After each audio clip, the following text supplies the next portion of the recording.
Your bite-sized daily roundup of the biggest news from the world of film. This is the Daily Reel with Van Connor.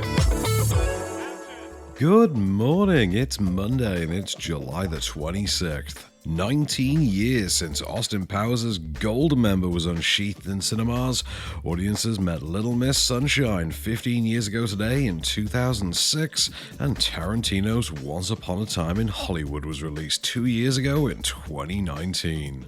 In 2021, meanwhile, today's birthday to Kate Beckinsale, Jason Statham, and Sandra Bullock, and it's the day all of this is kicking off.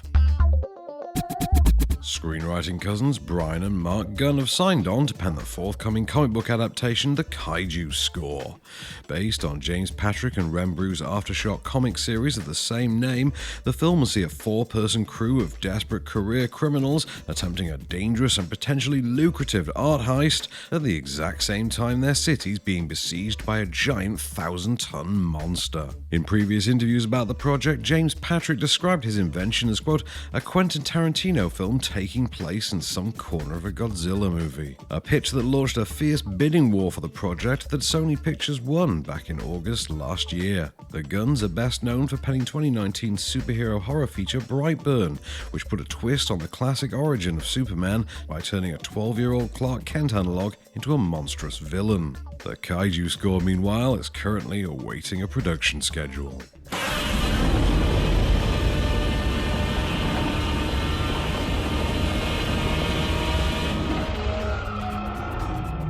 Avengers Endgame directors Joe and Anthony Russo have tipped Daniel Casey to pen their take on the iconic 70s cartoon series Battle of the Planets.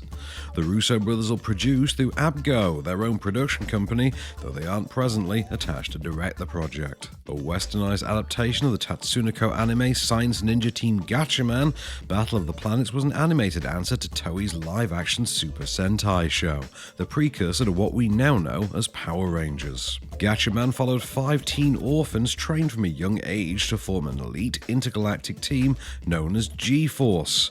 From their mothership, the Phoenix, with its 4 smaller deployable vehicles, the G-Force suits up in bird-themed superhero costumes to protect the Earth from the evil Zoltar and the armies of the planet Spectra. Writer Daniel Casey most recently penned the script for F9, The Fast Saga, with the Russos saying of their team-up, "We are thrilled to be working with a collaborator of Dan's caliber on this beloved property.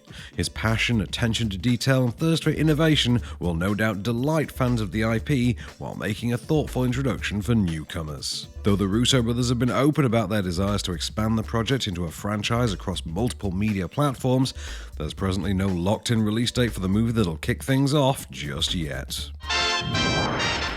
Battle of the Planets.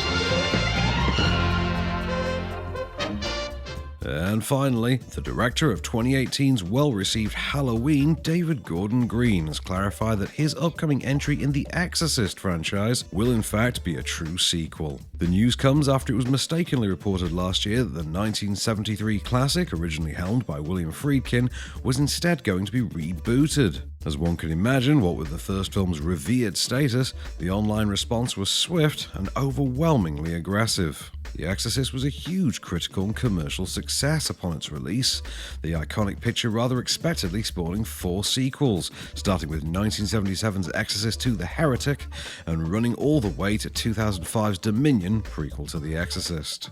However, unlike Green's Halloween, which ignores all of the original sequels in favor of its own continuity, his Exorcist will instead embrace them. In an update on the picture's development, Green said, "The Exorcist has been written. That was one of my pandemic projects. But I like all the Exorcist movies, and not only do I like them, I think they can all fall into the acceptable mythology for what I'm doing. They're all fine to exist." This year, we'll see David Gordon Green's long-delayed Halloween Kills finally land in cinemas on the 15th of October, with the helmet then expected to commence production on the final film in the new trilogy, Halloween Ends. As such, expect a 2022 start at the earliest for the new Exorcist, with a release date likely aiming for 2023. In the face of the enemy, let the enemy have no power over. and the son of iniquity be powerless to harm her. Your mother sucks And hell carrots, you faithless swine. The wartime thriller 6 Minutes to Midnight's released on DVD and Blu-ray today, while on Netflix from today you can stream the period rivalry tale The Current War, and Joaquin Del Paso's Maquinaria Panamericana comes to Mubi. Showing on Freeview tonight are Paddington, Big Mama's House, Unsane, and Maze Runner The Death Cure on Film 4, Bridge to Terabithia, SWAT and Fury on Great Movies, Hacksaw Ridge and Rambo are on the Paramount Network, and the Horror Channels showing Legion and Maggie. While the Sky Cinema and Now premiere for today is the British family drama Body of Water. All of which makes up your daily reel for Monday the 26th of July. Keep it cinematic, and we'll see you tomorrow. The Daily Reel is a Candystore production, presented by Van Connor and written by Calvin Prickett. All information is correct at the time of writing, and source links are in the description for each episode. Don't forget to rate, review and subscribe on all good podcast platforms, or ask Alexa to install the Daily Reel skill for your morning flash briefing. Follow the show on social at Daily Reel Pod, and we'll be back every weekday. Until then, keep it cinematic.